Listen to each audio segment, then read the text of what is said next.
Well, yeah, you teach at Mount St. Mary's. Like, what kind of stuff do you teach there? Well, a lot of it is almost exclusively hands-on and real world. What I try to do at Mount St. Mary's, and I did the same thing in college as much as possible, is I try to make most assignments something that will have the chance of being published. I try to avoid giving the students work that I'll be the only person to read. I want them to feel like they're writing for an actual audience, and that their work is going to have a chance of actually being seen by people who don't know who they are. And I think that's what's very motivating. For me as a journalist, and I think for most, that's what's motivating. Is you want to be a storyteller. You want to go out and do cool stories and then share them with people, so that you're teaching people something or sharing something. And I try to do that with the high school kids. So the skills that we work on most frequently are how to identify a good story, how to plan a good interview and actually execute a good interview. That's a very difficult thing to do. It's a difficult thing to teach. I think it's a difficult task to accomplish. And in my experience, that's where most journalists, I think it's what separates good journalists from great journalists, the ability to be a great interviewer.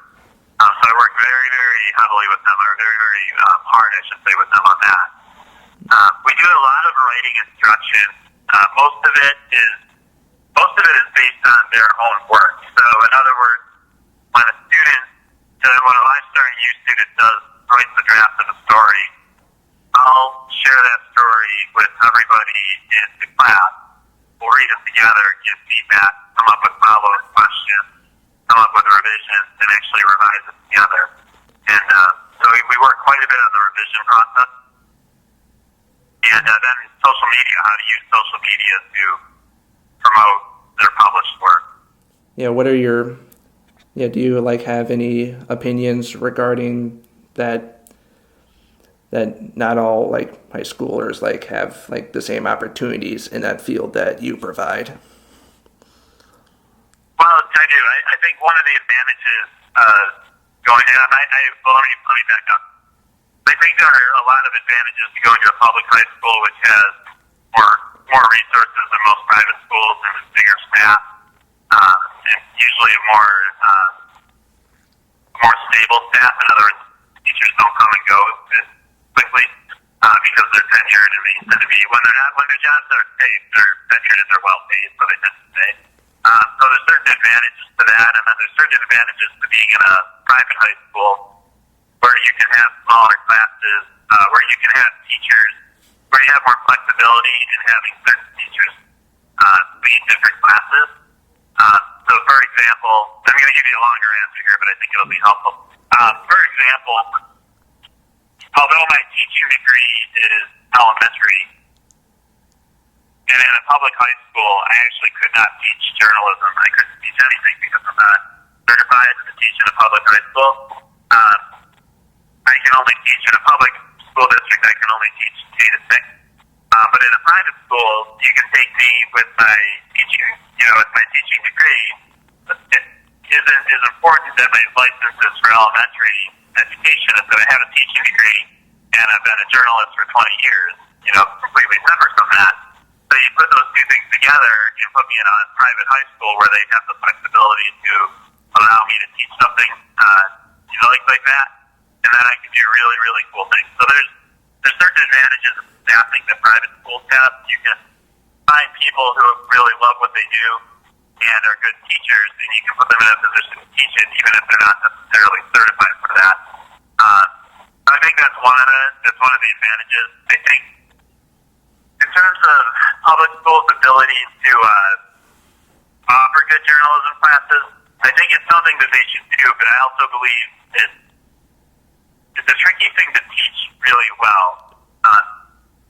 It's difficult to teach journalism if you haven't done it or if you're not a student of it. So I think if you're a public school teacher who's been a journalist, and I have a friend who is a public high school English teacher and a journalist.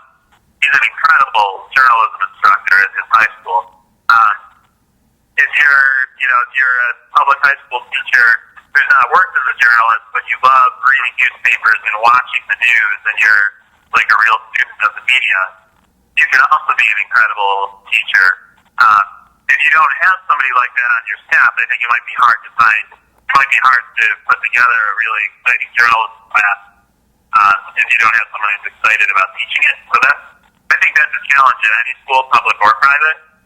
I also think in public schools, the class sizes are so large, and in most public schools, also the students operate or learn, I should say, at such different speeds, and they operate at such different levels that it can be tricky to put together a very vibrant journalism program. You can do it, but it's a lot more difficult when you have a big class and you have some students who are very, very serious about becoming professional journalists, and then you have other kids who might be there just simply for the credit.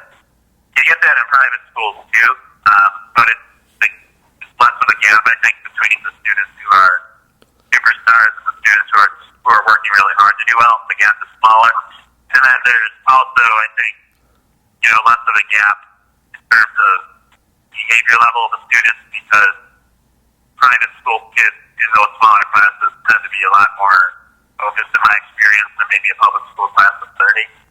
So there's a lot of challenges to it. Much the same as, like, if you go to a public college, like a SUNY college, and take classes, you're going to have bigger classes.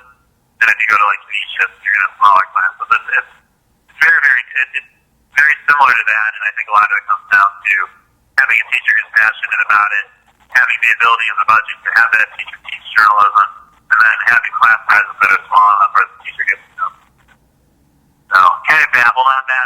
There's a lot of ways I think you can go with it, but I hope that's helpful. I think that, that would be a lot of the challenge.